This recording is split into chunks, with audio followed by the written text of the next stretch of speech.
What's up? It's Wesley. So I got a packet for the transgender, kind of like what's going to be going on. I got a little bit of info for those who are already in the military. They probably are about on the same page where I'm at, and people who are trying to get in. So I'm just going to read some frequently asked questions from this packet. So I'm sorry, I'm not going to be looking into the camera much, but I'm going to read some of these and some of the answers that, this is for the Navy, that it's written towards the Navy, but it's pretty much, it's DOD and military-wide. So, first question was on here, how soon can sailors, or really any military member, begin transition? Transgender service members already serving today will be able to begin the process to officially change their gender in our personal management systems no later than October 1st, which was 90 days after the policy changed. And they're in the process of developing more guidance and yada yada. So pretty much if you're in right now, go talk to your medical and they'll give you more information. You gotta talk to specialists, the transgender team that's stationed in San Diego. Let's see. What will sailors or anyone in the military have to do to transition?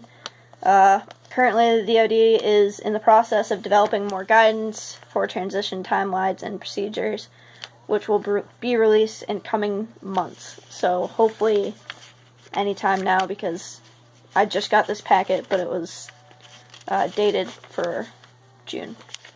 So hopefully anytime soon we'll be getting some more info and more reliable word passed. Oh, this is a good one.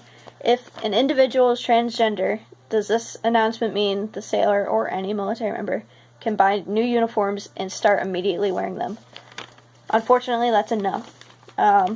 Whereas, yes, I do respect if you're transitioning, whether it be to male or female, you can't just put on the uniforms because you're still your sex in their system until they figure out how to change that in the system. We have to adhere to that sex that's in the system to those uniform standards.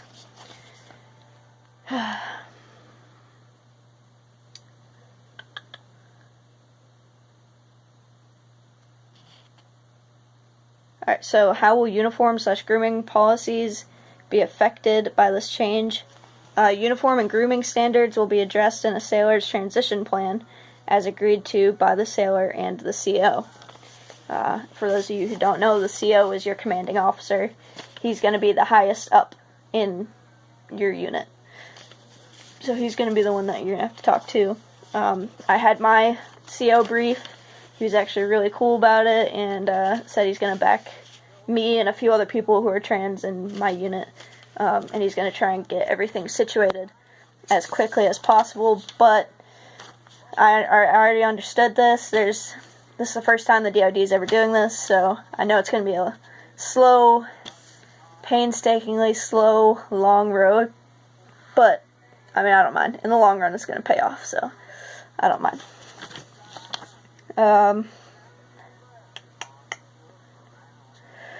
Will the services pay for gender reassignment surgery for transgender service members? They're currently taking a look at the medical concerns that will need to be addressed with this new policy change as per the DOD policy.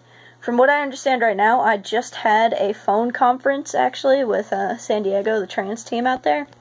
And from what it sounds like is they're going to be covering my top surgery, hysterectomy, and bottom surgery. So that's going to be awesome.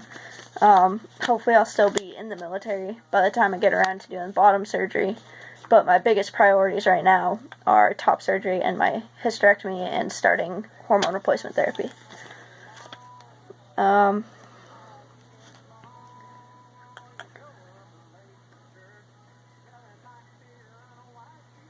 How will urinalysis be handled to not disclose a sailor that has transitioned? Personal privacy is a concern for many of our sailors, and changes to the urinalysis policy are being worked with to accommodate this new policy. Will gender identity be covered under command-managed equal opportunity? And will there be any protections for sailors who come out as transgender? Currently, CMEO only includes race, color, religion, sex, or national origin stereotypes. What protections are in place to mitigate probability of disparate treatment? I can't read. Gender identity is defined under the sex discrimination. So don't be afraid to go talk to your EO rep if you feel like you're being discriminated for being trans and open. So if you're looking to go into the reservists, this question might apply to you. How will a transition process be done for a transgender member that is a reservist? Updated activity and reserve policies will be very similar. They will outline specific reserve considerations as part of the Navy's implementation process, and are working on a policy that applies to transgender sailors in the reserves as per DOD policy. How will training be conducted? This is a good one. We are in the process of completing a variety of training products for the fleet. Training will be conducted in the coming months by command triads via mobile training teams or DVD, with a facilitation guide if the unit is in a remote area and unable to receive the face-to-face training. Commanding officers will have the opportunity to participate in question and answer webinars prior to delivering training to their commands. Additionally, in order to best serve the fleet, a DoD guide and a commander's toolkit will be available to provide resources, guidance, and to help answer additional questions in the coming months. So that training that it's talking about is, so if you're already in the fleet, you understand what it was talking about. But if you're not in the military, what it was talking about is a brief, pretty much saying like, hey, don't discriminate against this person just because, they're trans. Don't discriminate against, they don't say exact names, they just say don't discriminate this person. It's pretty much, we're kids, and we have to be, our hands have to be held, we have to be told exactly what to do, whereas it's common sense, we already know, most of us already know to not treat someone differently, but some people actually do need to be told.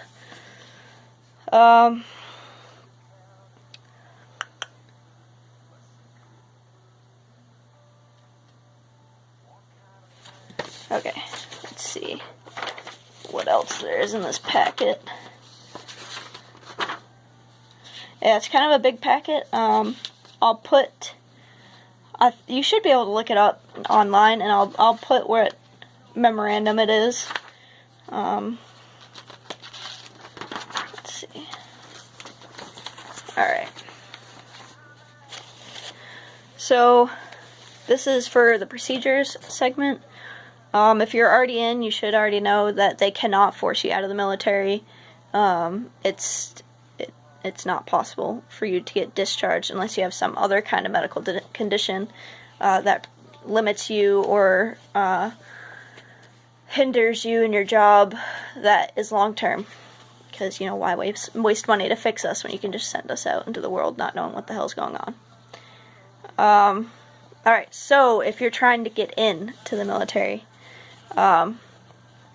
this is kind of a long paragraph on it, or a long few paragraphs, I should say. So I'm probably going to stutter a lot, and I apologize for that.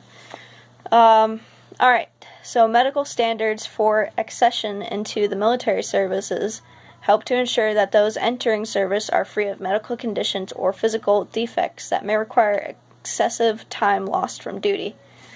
So, number 1, a history of gender dysphoria is disqualifying unless, as certified by a licensed medical provider, the applicant has been stable without clinically significant distress or impairment in social, occupational, or other important areas of functioning for 18 months, so a year and a half. A history of medical treatment associated with gender transition is disqualifying unless, as certified by a licensed medical provider, A, the applicant has completed all medical treatment associated with the applicant's gender transition, and B, the applicant has been stable in the preferred gender for 18 months, and C, if the applicant is presently receiving cross-sex hormone therapy post-gender transition, the individual has been stable on such hormones for 18 months. So I'm taking that as after you've had gender reassignment surgery. They'll still have to wait 18 months. 3, a history of sex reassignment or genital reconstruction surgery is disqualifying unless, as certified by a licensed medical provider, A period of 18 months has elapsed since the date of the most recent of any surgery, and B, no functional limitations or complications persist, nor is any additional surgery required. So you have to be completely done with any kind of surgery that you need. The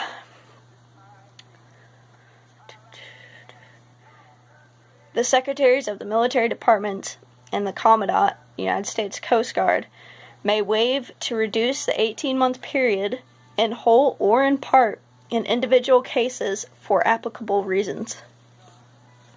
The standards for accession described in this memorandum will be reviewed no later than 24 months from the effective date of this memorandum.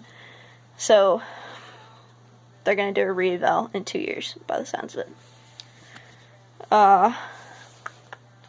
Equal opportunity, because this is a big deal for some people, and I mean, I know it is for me too. I don't want to go into work and have to fear that I'm going to be discriminated against just because I'm trans, which it hasn't happened to me a single time yet, which is awesome. But some other people, if you're going ground side, old dogs have their old ways. Equal opportunity. All service members are entitled to equal opportunity in an environment free from sexual harassment and unlawful discrimination on the basis of race, color, national origin, religion, sex, or sexual orientation. It is the Department's position, consistent with the U.S. Attorney General's opinion, that discrimination based on gender identity is a form of sex discrimination, which I had said earlier.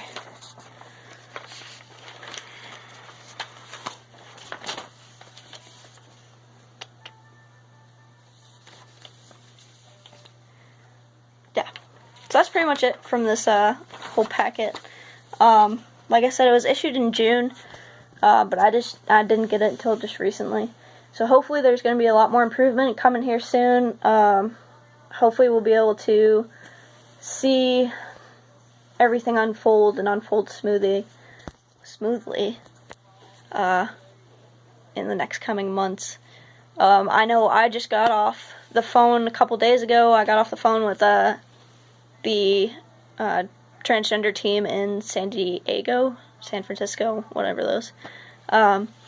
And by the sounds of it, within the next few months, they should have my treatment plan, which means I should be able to start hormone replacement therapy. And they're also talking about getting me in ASAP to do top surgery and my hysterectomy, which is pretty awesome. It's big news.